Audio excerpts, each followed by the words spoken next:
आजकल बड़ा जमाना आ गया। अच्छा, लड़के बड़े एडवांस हो गए। लड़के ने पापा से कहा, पापा मैंने लड़की के नाम से ना एक फेक आईडी बनाई है। पापा ने बोला, नालायक ऐसा काम नहीं करना चाहिए, फिर तू मुझे ये क्यों बता रहा है? बोला, पापा उस पर आपकी भी फ्रेंड रिक्वेस्ट आई है। तो कहां से कहां जा लिया। छोटे बच्चे होते हैं जिनको पता नहीं होता, वो पूछने लगा, पापा आपकी शादी हो गई? बोला, हाँ बेटा हो गई। बोला, किससे हुई? बोला, तेरी मम्मी से हुई। बोला, वाह पापा, घर की घर में कर रहा है। छोटे बच्चे तो और भी कमाल के होते हैं साहब, इनसे कोई नहीं। अच्छा, कई बार हो जाता है। अभी एक दिन मेरी लुगाई अखबार पढ़ने लग रही थी, अखबार पढ़ते पढ़ते मेरी तरफ देखा, फिर हंसने लगी। वो क्या हो गया? बोली, बहुत अच्छी खबर आई है। वो क्या है? बोली, सरकार ने विधवा पेंशन 2000 रुपये महीना कर दी। अच्छा, फिर मेरी तरफ और करड़ा करड़ा देखने लगी। मैं कोई भी केस है? बोली, तू 2000 रुपये महीने का नुकसान कर रहा है। अब बताओ इनसे कौन जीत पाता? 24 घंटे में एक भी बेइज्जती ना कर लेनी तो इनमें सब्र नहीं आया करे। क्योंकि ये होता है, आदमी कभी देखो, आप अगर घर में हंसते हुए घुस गए तो आपकी खैर नहीं। कौन मिल गई थी? कौन दिखी थी? किससे मिल के आ रहे हो? और अगर आप मुंह लटका के घर में घुसे, क्यों थारा कोई मर गया के? इसलिए आप जैसा नारी का मूड हो वैसे ही चुपचाप घर में घुसो, अगली को पता लग जाएगा कंट्रोल में है।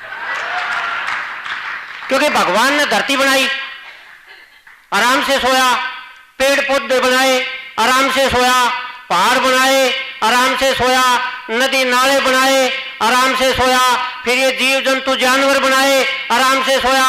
उसके बाद भगवान ने आदमी बनाया, फिर आराम से सोया। उसके बाद लुगाई बना दी, ना आप सोया ना आदमी सोने दिया। क्योंकि मेरा मानना है आदमी को कंट्रोल कर सकती है तो यही है। अरे बड़ी विडम्बनाएं हो जाती हैं। सर मेरा कितना टाइम हो गया? अच्छा, प्रियंका जी हंस रही है, बोली तेरा तो होने वाला है। अरे बताओ यो क्यों या क्यों खुश है? अगर मेरा काम होगा तो पेंशन उसकी बदलेगी, या क्यों खुश हो रही है?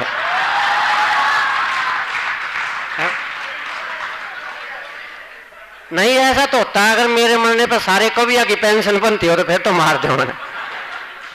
बहुत कमाल है। अच्छा, ये बड़े बड़े शायर आए हुए हैं, इनका भी अभी होगा, तो मैं एक दो आपको हास्य रत्नाएं सुना देता हूं, उसके बाद अपना स्थान लूंगा। मेरी पहली कविता है वैलेंटाइन डे। कि वैलेंटाइन डे पे कुछ खुश कुछ डरा सा, फिर भी उमंग में भरा सा, खड़ा था गली के नुक्कड़ पर एक लड़का, हालात से कड़का, अपनी संस्कृति को भुला रहा था, पाश्चात्य सभ्यता अपना रहा था। हाथ में गुलाब, चेहरे पे गजब की आग, उधर से जब गुजरी एक लड़की, लड़के के हृदय में बिजली सी कड़की। उधर से जब गुजरी एक लड़की, लड़के के हृदय में बिजली सी कड़की। उसने जैसे ही गुलाब बढ़ाया, वो लड़की थी पानीपत की। उसने जैसे ही गुलाब बढ़ाया, वो लड़की थी पानीपत की। नु बोली भाइयों कैसा है? वो लड़की थी पानीपत की। नु बोली भाइयों कैसा है? यह सुनते छोरा घबरा गया। नु बोला, ले ले बेबे, आज वैलेंटाइन डे है। नु बोला, ले ले बेबे, आज वैलेंटाइन डे है। मैंने बेरस है, ये पानीपत की छोरी इस त्योहार की सी और नहीं सी और ढंगी, यो प्यार मोहब्बत का त्योहार चल था, ई का भी रक्षा बंधन बना के छोड़ देंगी, ई का भी रक्षा बंधन बना के छोड़ देंगी। और ऐसी एक रचना से आपको जोड़ता हूं। मेरी एक रचना है बनवारी का रक्षाबंधन। ये बनवारी मेरी कविता का पात्र है। और बनवारी का रक्षाबंधन कविता कहां से? कि जब हरियाणा में रक्षाबंधन के अवसर पर बहनों की फ्री यात्रा होगी, तो वहां से कविता देखिए कि हरियाणा रोडवेज में जैसे ही रक्षाबंधन के अवसर पर बहनों की हरियाणा रोडवेज में फ्री यात्रा का फरमान आया, हमारे गांव का एक मानस तो फुल्ला नहीं समाया। वो था हमारे गांव का बनवारी, कर गया नए मकाम की तैयारी, साड़ी बांध के घूंघट काट के राखी बांधन ससुराल आ गया। पर बेचारा उल्टा जाती फलाइंग के थे आ गया। एक फलाइंग वाला ने बोले अपना घूंघट हटा ले, यो झोला ठाले, तेरी 10 गुना की पर्ची कटेगी, चाहे कितना है जोर लगा ले। बनवारी बोले, ओ फलाइंग वाले अफसर, न्यू बता तने पिछाना क्यों कर। फलाइंग वाला बोलिया, अरे तू लुगाइया की बस में चाले पाड़ रहा था, बस में एक भी आदमी को नहीं, तू फिर भी घूंघट काट रहा था।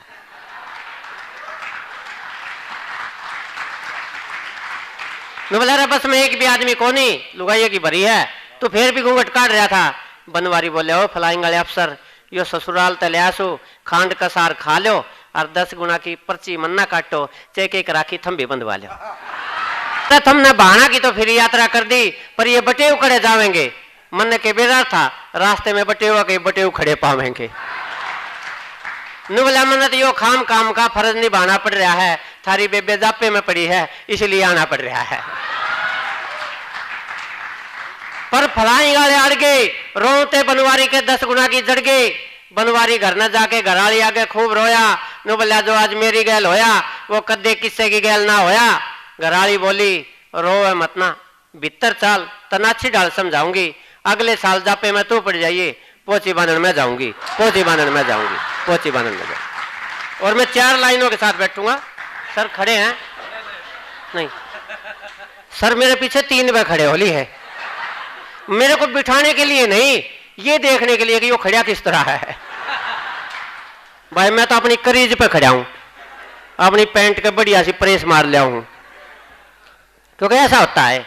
मैं सर मेरी 4-5 लाइन है, क्योंकि मैं वो इसलिए सुना रहा हूं कि वो मैडम आई थी कि ये अखबार के लिए भी लिख दो 2-4 लाइन, तो उसमें लिख रखी है, वो भी जरूरी है। नहीं तो अखबार पढ़ोगे फिर ये बच्चे कहेंगे ये लाइन तो सुनाइए नहीं, तो अरे झज्जर वाले कवि की बेइज्जती नहीं हो जाएगी। अच्छा देखो, आज मैं एक एक्सपेरिमेंट करता हूं।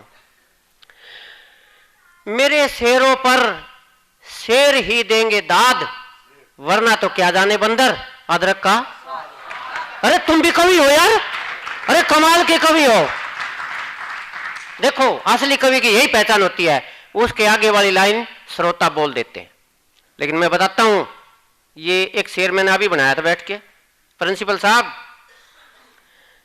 कि इतने कवियों को एक साथ बुला रहे हो, क्या सामूहिक रूप से खुदकशी करनी है? तो मैं 4 लाइन सुनाता हूं, सर मेरे पीछे इंतजार कर रहे हैं। कि जब उनकी गली से मेरा जनाजा गुजरा, उनकी गली से, उनकी से, समझ रहे हो? जब उनकी गली से मेरा जनाजा गुजरा, वो अपने घर में करती रही मुजरा।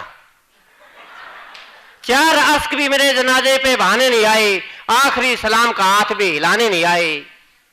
कम वक्त का ऐसा रूप देख के मुझे बहुत गुस्सा आया और मैंने तुरंत खड़े होकर जनाजे वालों को धमकाया, और मैंने तुरंत खड़े होकर जनाजे वालों को धमकाया कि जनाजा वापिस ले चलो यारो, कल इसी समय फिर ट्राई मारो।